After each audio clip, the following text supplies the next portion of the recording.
Hello दोस्तों, नमस्कार। जी के निर्वेश कपासिया में आप सभी का हार्दिक स्वागत है। तो आज की वीडियो हमारी संविधान के ऊपर है, जो टॉप 40 क्वेश्चन संविधान के। तो ये UPSI, NTPC, railway, MP police, UP police सभी एग्जाम के लिए अति महत्वपूर्ण है। तो आप सभी क्वेश्चन को अच्छे से देखें, सभी प्रश्न आपके आगामी एग्जामों के लिए बहुत ही ज़्यादा महत्वपूर्ण है। तो चलते हैं मोटिवेशनल कोट की तरफ। हालात चाहे जैसे भी हो, हालात चाहे जैसे भी हो, धड़कनों में नशा जीत का ही होना चाहिए। धड़कनों में नशा जीत का ही होना चाहिए। चलते हैं वीडियो की तरफ।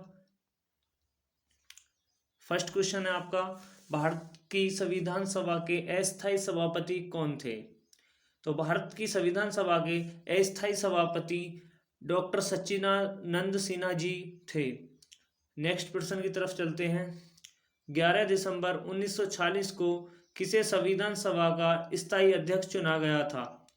तो 11 दिसंबर 1940 को संविधान सभा का स्थायी अध्यक्ष डॉक्टर राजेंद्र प्रसाद जी को चुना गया था। इस प्रश्न का आंसर आपका सी करेक्ट है। तो नेक्स्ट प्रश्न की तरफ चलते हैं। संविधान सभा की प्रारूप समिति के अध्यक्ष कौन थे?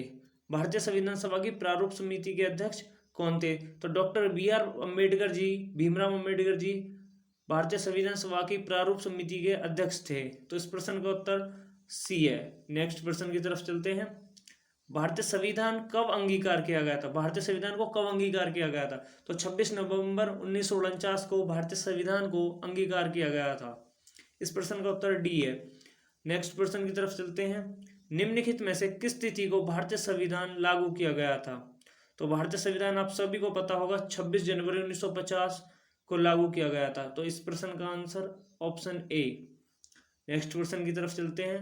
भारत की संविधान सभा का संवैधानिक सलाहकार कौन था? जो भारत की संविधान सभा थी उसका संवैधानिक सलाहकार कौन था? तो sir V N Rao ji Bharat की संविधान सभा के संवैधानिक सलाहकार थे। तो इस प्रश्न का उत्तर सी होगा। नेक्स्ट प्रश्न की तरफ चलते हैं। संविधान के अनुच्छेद 1 में भारत को क्या कहा गया है?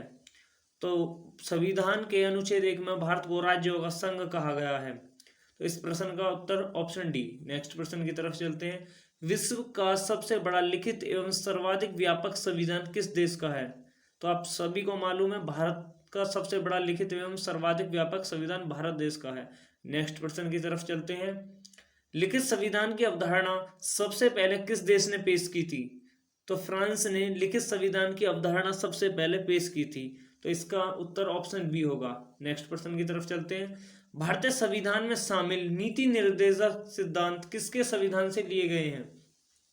तो आयरलैंड के संविधान से नीति निर्देशक सिद्धांत लिए गए हैं। नेक्स्ट प्रश्न की तरफ चलते हैं। भारतीय संविधान कैसा है? तो असंत कठोर और असंत लचीला है भारतीय संविधान। नेक्स्ट प्रश्न की तरफ चलते हैं। स्वतंत्र भारत के प्रथम कानून मंत्री कौन थे? तो डॉक्टर बी आर अम्बेडकर स्वतंत्र भारत के प्रथम कानून मंत्री थे। नेक्स्ट प्रश्न की तरफ चलते हैं। गीत जनगण मन को भारत के राष्ट्रगान के रूप में किस वर्ष स्वीकृत किया गया था? तो 1950 में जनगण मन को भारत के राष्ट्रगान के रूप में स्वीकृत किया गया था। नेक्स्ट प्रश्न की तरफ चलते हैं। निम्नलिखित में से किस अधिकार को डॉक्टर भीमराव अम्बेडकर ने संविधान सभा का हृदय और आत्मा कहा था? तो संवैधानिक उपचार के अधिकार को डॉक्टर भीमराव अम्बेडकर ने संविधान का हृदय और आत्मा कहा था। नेक्स्ट प्रश्न की तरफ चलते हैं। निम्न में से कौन सा संशोधन अधिनियम मिनी संविधान माना जाता है? 42वां संविधान संशोधन अधिनियम 1976 को मिनी संशोधन अधिनियम बोला जाता है। नेक्स्ट प्रश्न की तरफ चलते हैं। निम्नलिखित में से कौन सा मौलिक अधिकार नहीं है? तो संपत्ति का अधिकार मौलिक अधिकार नहीं है। नेक्स्ट प्रश्न की तरफ चलते हैं। हमारे संविधान में न्यायिक पुनर्वालोकन जुडिशल रिव्यू की अवधारणा किस देश के संविधान से ली गई है? तो यूएसए के संविधान से जुडिशल रिव्यू की अवधारणा ली गई है। तो इसका उत्तर बी होगा। नेक्स्ट प्रश्न की तरफ चलते हैं। भारतीय संविधान में मूलभूत अधिकार फंडामेंटल राइट्स किस संविधान से लिए गए हैं? तो फंडामेंटल राइट हमारे अमेरिका से लिए गए हैं। इसके बारे में कुछ महत्वपूर्ण फैक्ट जानते हैं। समानता का अधिकार अनुच्छेद 14 से 18 में है। स्वतंत्रता का अधिकार अनुच्छेद 19 से 22 में है।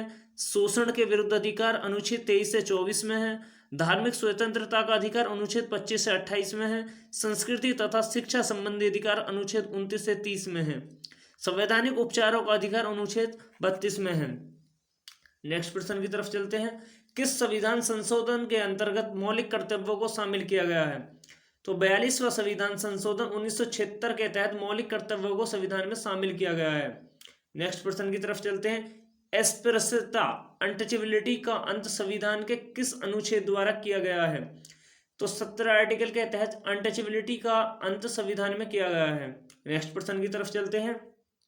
चतुर्थ स्तंभ फोर्थ एस्टेट शब्द का प्रयोग निम्न में से किसे इंगित करने के लिए होता है? प्रेस तथा समाचार पत्र। तो जो फोर्थ स्टेट शब्द का प्रयोग हमारे यहाँ प्रेस तथा समाचार पत्र को इंगित करने के लिए होता है। नेक्स्ट प्रश्न की तरफ चलते हैं।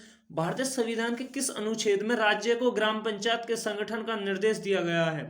तो आर्टिकल 40 में राज्य को ग्राम पंचायत के संगठन का निर्देश दिया गया है। बच्चों ये प्रश्न आपका बहुत महत्वपूर्ण है, ये हर एग्जाम में आपको मिलेगा, कोई भी एग्जाम से ही, ये बहुत ही इंपॉर्टेंट क्वेश्चन है, इसको थोड़ा ध्यान रखें। आर्टिकल 40 में है राज्य को ग्राम पंचायत के संगठन का निर्देश दिया गया है। नेक्स्ट प्रश्न की तरफ चलते हैं। पंचायती राज की त्रिस्तरीय समिति का गठन किसके द्वारा किया गया है? तो बलवंत राय मेहता समिति के द्वारा पंचायती राज की त्रिस्तरीय समिति का गठन किया गया है। ये भी बहुत महत्वपूर्ण प्रश्न है। नेक्स्ट प्रश्न की तरफ चलते हैं। भारत के राष्ट्रपति के निर्वाचन के लिए न्यूनतम निर्धारित आयु कितनी है? तो 35 वर्ष भारत के राष्ट्रपति के निर्वाचन के लिए न्यूनतम आयु है। नेक्स्ट प्रश्न की तरफ चलते हैं। निम्नलिखित में से वह व्यक्ति कौन था जिसे भारत के राष्ट्रपति के रूप में निर्विरोध चुना गया? तो डॉक्टर नीलम संजीव रेड्डी जी थे जिन्हें निर्विरोध भारत के राष्ट्रपति के रूप में चुना गया था। नेक्स्ट प्रश्न की तरफ चलते हैं। राष्ट्रपति को पद की शपथ कौन दिलाता है? तो भारत के मुख्य न्यायाधीश राष्ट्रपति जी को पद की शपथ दिलाते हैं। तो इस प्रश्न का उत्तर ऑप्शन डी होगा। नेक्स्ट प्रश्न की तरफ चलते हैं। राष्ट्रपति अपना त्यागपत्र किसे सौंपता है? उपराष्ट्रपति जी को राष्ट्रपति जी अपना त्यागपत्र सौंपते हैं। इस प्रश्न का उत्तर ऑप्शन सी होगा। नेक्स्ट प्रश्न की तरफ चलते हैं। किसी राज्य में राष्ट्रपति शासन का तात्पर्य है कि वह राज्य संचालित होता है। अगर किसी राज्य में राष्ट्रपति शासन लगता है तो उसे राज्य के राज्यपाल द्वारा संचालित किया जाता है। तो इस प्रश्न का उत्तर ऑप्शन डी होगा। नेक्स्ट प्रश्न की तरफ चलते हैं। राज्यसभा में राष्ट्रपति द्वारा कितने सदस्य मनोनीत किए जाते हैं? तो 12 सदस्य मनोनीत किए जाते हैं राष्ट्रपति जी द्वारा राज्यसभा में। नेक्स्ट प्रश्न की तरफ चलते हैं। राज्यसभा का अध्यक्ष कौन होता है? तो उपराष्ट्रपति जी राज्यसभा के अध्यक्ष होते हैं। वर्तमान में उपराष्ट्रपति जी एम वेंकैया नायडू जी हैं। नेक्स्ट प्रश्न की तरफ चलते हैं। संसद बनती है राष्ट्रपति से, राज्यसभा से, लोकसभा से। तो संसद हमारी उपरोक्त तीनों, ऑप्शन डी।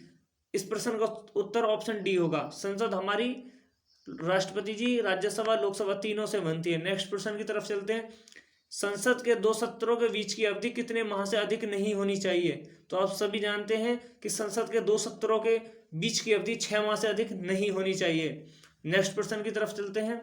संविधान में कितने प्रकार के आपातकालों का प्रावधान है? 3 प्रकार के आपातकालों का संविधान में प्रावधान है। नेक्स्ट प्रश्न की तरफ चलते हैं।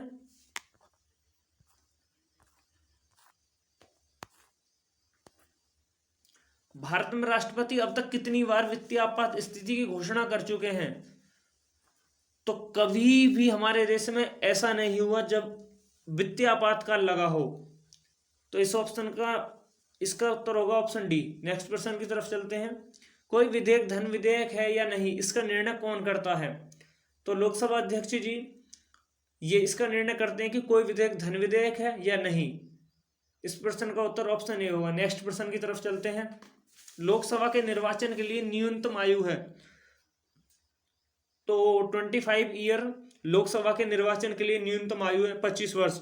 इस प्रश्न का उत्तर ऑप्शन डी करेक्ट होगा। नेक्स्ट प्रश्न की तरफ चलते हैं। संविधान की प्रस्तावना में धर्मनिरपेक्ष तथा समाजवादी शब्द किस संविधान संशोधन के अंतर्गत जोड़ा गया? तो 42वें संविधान संशोधन के अंतर्गत धर्मनिरपेक्ष तथा समाजवादी शब्द को संविधान संशोधन में जोड़ा गया। नेक्स्ट प्रश्न की तरफ चलते हैं। लोकसभा के प्रथम अध्यक्ष कौन थे? आप सभी जानते हैं डॉक्टर जीवी मावलंकर लोकसभा के प्रथम अध्यक्ष थे। नेक्स्ट प्रश्न की तरफ चलते हैं। भाषा के आधार पर गठित पहला राज्य कौन है? तो आंध्र प्रदेश भाषा के आधार पर गठित भारत का पहला राज्य है। नेक्स्ट प्रश्न की तरफ चलते हैं। संविधान के किस अनुच्छेद के अंतर्गत जम्मू कश्मीर को विशेष राज्य का दर्जा प्राप्त था? तो अब तो नहीं है, लेकिन पहले था 370 आर्टिकल के तहत, लेकिन इस प्रश्न को भी पूछ लिया जाता है, तो थोड़ा ध्यान रखना। नेक्स्ट प्रश्न की तरफ दोस्तों, तो वीडियो हमारी 40 क्वेश्चन की थी, तो सारे प्रश्न कंप्लीट हो चुके हैं। तो दोस्तों वीडियो अगर आपको अच्छी लगी हो तो लाइक करें, शेयर करें एवं सब्सक्राइब करें। Thank you.